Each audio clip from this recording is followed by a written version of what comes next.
Welcome to Everett Barbecue. I'm Joe Everett, and today we're smoking a pork butt on the Dyna-Glo wide body offset smoker.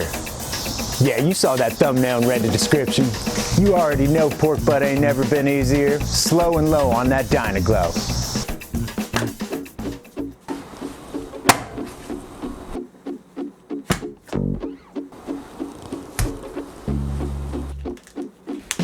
Okay, we're gonna make this pork butt super simple, savory, and smoky. First off, I like to round off all the corners and trim the fat and silver skin off of the meat side. And then I want to get rid of any hard chunks of fat on the edges, and I like to trim the fat cap down to a 1/4 inch thick, just like you would a brisket. And I do mean a 1/4 inch thick, no more, no less. For a binder, we're going with the international sensation, also known as French's mustard. Rub that in, and of course, we begin with AP rub first. And please, please, please start with the sides. Pat your rub in, then season what's gonna be the underside of the cook, so that way we finish with the presentation side last. And for that second layer of flavor, you know it's gotta be our barbecue rub. Now the recipe for all my rubs will always be in the description below. If you know, you know. And now that we're on barbecue rub, don't rub that in, you always pat your rub down. That gives it the best chance to stick and form solid bark. Time to flip that dude over. We're cooking this fat cap up today so it gets seasoned at the end. That means one more go around of mustard binder, AP, and barbecue rub, my friend.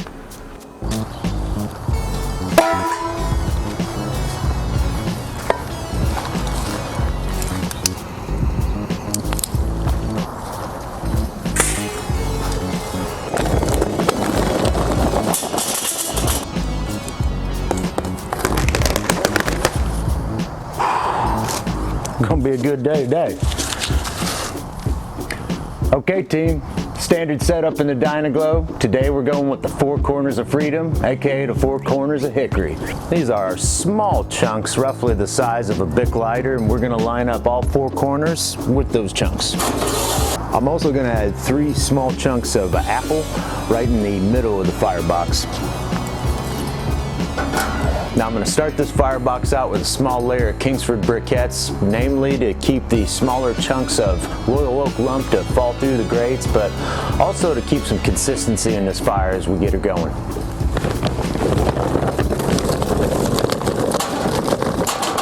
Now I'm going to line the top of the firebox with a layer of royal oak lump for the flavor.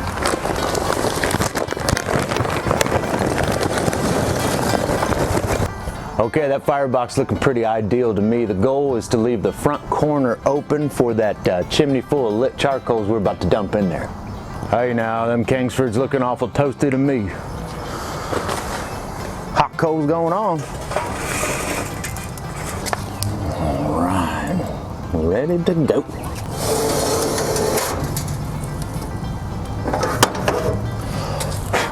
I'm keeping those vents in the firebox all the way open, and once we get to our target temp, which is about 250, 275 area, I'm going to start to pinch them back, maintain our temps. And of course the damper on top wide open for the duration of the cook. Being that this is the hottest spot of the cooker, I like to put a small loaf pan in there. It just really helps balance out temps. I'm sure it keeps some moisture into the cooker, but more than anything, I find this is a wonderful way to regulate the temperature inside Dyna. I mean, come on. Is there any better governor than a big old pot of water? That's what we're going on with.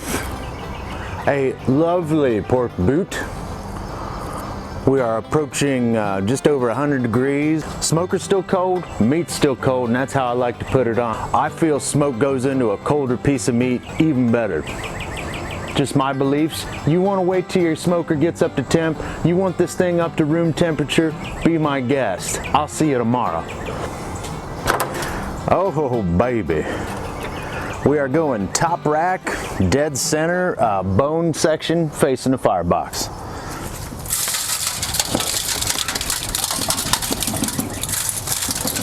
Oh boy. Yeah, that's looking sexy. Bottom latch just got shut. We're about to start this adventure. Slow and low, 250, 275 is the target temp. We're gonna leave this in the very capable hands of Dyna-Glo. Okay gang, it's been almost 3 hours. Let's take a peek at this pork butt and see what we got. Cruise along at 275 a coast. Ooh. It would help if I stood out of the light. I think she's ready for a spritzer. What do y'all think? Post in the comments section. It's too late. But yeah, we've got plenty of time yet to go. Mr. to the rescue. You already knew. And again, I'm not trying to have a direct spray, not like a squirt gun effect. I mean, we're actually misting. Just reintroducing some moisture in there, and I'm not trying to get too much of the fat cap, to be honest. This is just for the body of the cooker. And speaking of moisture, I think we need to put a little bit more H2O up on the situation. Bada boom. Okie doke, that's 3 hours in. We still got a ways to go. I'm gonna keep hitting it with the spritz every 30, 45 minutes, and you're gonna see it unfold as I see it. Okay team, we're almost at the 4-hour mark and our firebox is looking a little low. It's time to refill it. This here is the ideal Dyna-Glo refill. I have Kingsford briquettes lined up just between, I'd say, the second and third marker here. The rest of it is all large hunks of royal oak lump. I'm gonna go ahead and light this tumbleweed, get it going in about 15 minutes. Once the briquettes are nice and ashed over, that's when I'm gonna pour that refill into the firebox and rejuvenate old Dyna.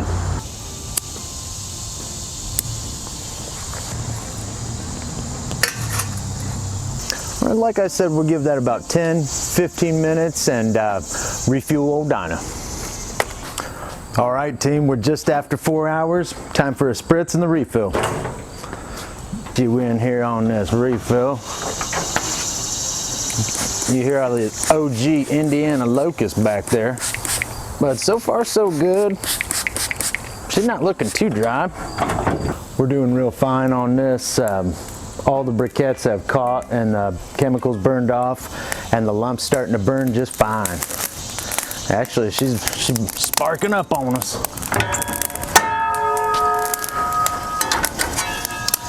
Now before I load her up, I like to give it just a little shake, get rid of that ash.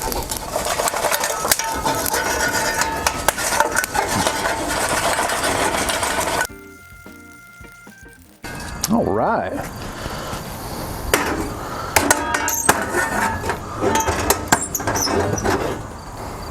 Okie dokie, that's the first refill. Like I said, it's just after 4 hours in. We've spritzed about 3 times, and I think we're gonna give it at least 3 more hours. May show every spritz, I may not. But if I refill that firebox again, rest assured, you will be the first to know.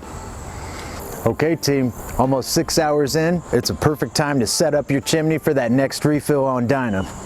What I have here again is what I think it's an ideal refill. Larger chunks of royal oak lump there on the top, and I'd say roughly between this second and third hole is just a small layer of Kingsford briquettes, mainly to make sure lump doesn't fall through, and I like to have just a higher ratio of lump on the refills as opposed to briquettes. And hopefully you noticed on the initial fire there's a lot more briquettes involved. That's for stabilization and perpetuity and longevity of the fire, and maybe make up a few more words that make sense as I go. Anywho, okay team, it's 6.5 hours in. We're staring that 7-hour mark right in the face. It's time for a refill. If I haven't already covered it, one of the most valuable tools in Dyna's arsenal here. Sawed-off handle drain spade, perfect for the refills, handling hot coals so I ain't gotta touch them. Let's go get that chimney.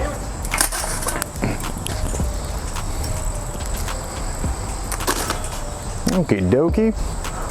There's the chimney from before. We're just now getting flames from the briquettes. Most of the chemical from the Kingsford is burned off. The Royal Oak's starting to catch. This one's probably going to take us on home, team. All right.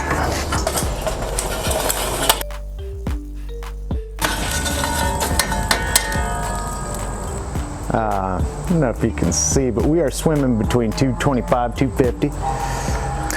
I do believe that is the refill that's going to take us on home, at least through the foil wrap. And on wrapping, I believe in a foil wrap. You don't have to wrap if you don't want to. And if you want to wrap in some meat paper, you do you, boo. This is just how I've come to love and know pork butt.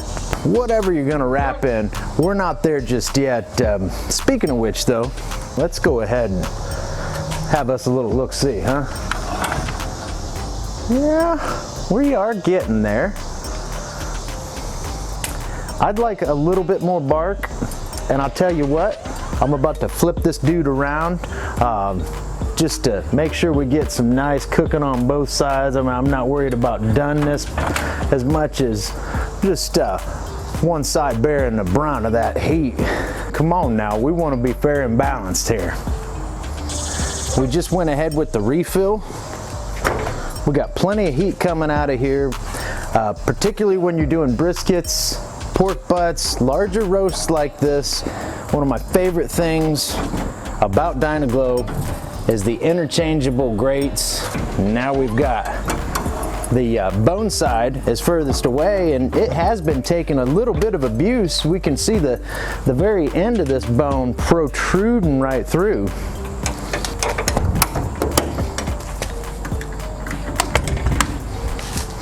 All right, we got a little bit of a ways to go in our journey yet, but there will be more spritz, there will be a wrap, and you know there's gonna be a sampling. You're gonna know it how I know it and see it how I see it, Buster. Okay, team, it's wrap 30. Time to put some foil down and get it ready.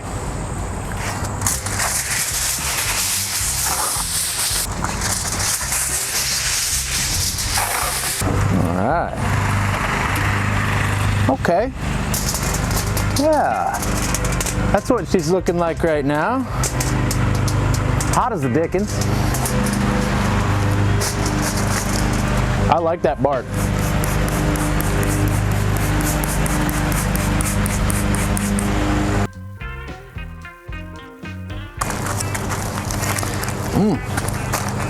Nothing really to it. We're gonna throw this in the oven, and yes, I said oven, and enjoy some air conditioning and probably eat some ribs and let this thing get up to temp and probably let it rest. Heck, we may even be eating it tomorrow. Okay, I'm gonna pop this in the oven at 250 and wait till it hits about 203, 202, somewhere around there, and start probing it, make sure it's tender. Then we're gonna send it off for a little rest. 82 degrees now. Been a while since we played Guess That Temp.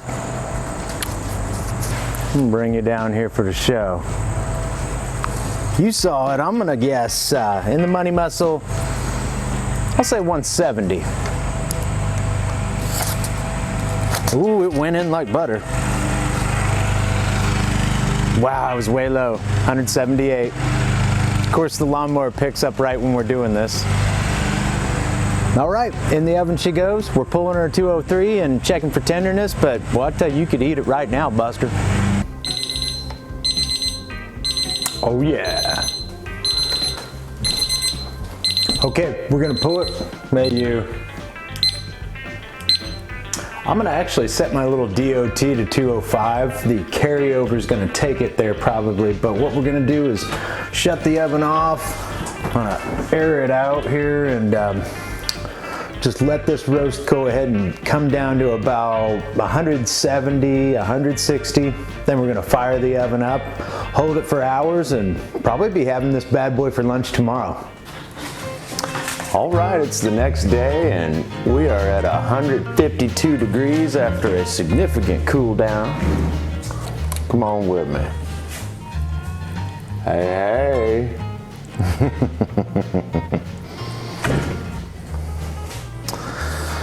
That is the next day after. And of course, real nice smoke ring on this. I should hope so. was in Dyna for longer than I'd like to admit. Oh yeah, look at those horns. Horn muscles are good, the tubey muscles are good.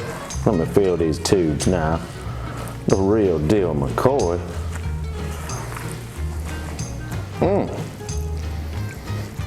Shredding up. Very fair. Man.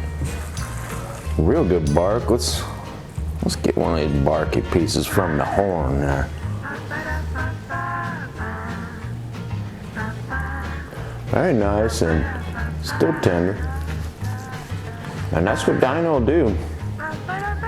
A wicked smoke ring will be yours should you choose to fire that smoker up. Get some of these tubes here. See how they retain the moisture. Oh yeah, that really is where your best pulled pork comes from. Right on those tubes. Retain quite a bit of moisture. And even the underside bark, I feel is pretty good. A very red smoke ring there. Hey, mouth-watering, delicious pulled pork. It couldn't be any easier. We put this bad boy into Dyna-Glo for 7 hours on the smoke, getting nothing but applewood and hickory. Wrapped it in foil, chucked it in the oven for 250 degrees for about 3 hours. She finished at 203 internal. We let it coast out, and then I let that pork butt cool down to 170, turned my oven on as low as it'll go, which also happens to be 170, and kept it overnight. Here we are the next day, enjoying awesome pulled pork sandwiches, tacos, burritos, quesadillas, you name it, it's all on the docket, baby. This has just been in the oven holding for more than 12 hours and unbelievably tender. Some of the best parts about cooking a pork butt is how long you can hold it. I not only recommend a 90-minute rest at minimum, but preferably a 3-hour rest in a cooler.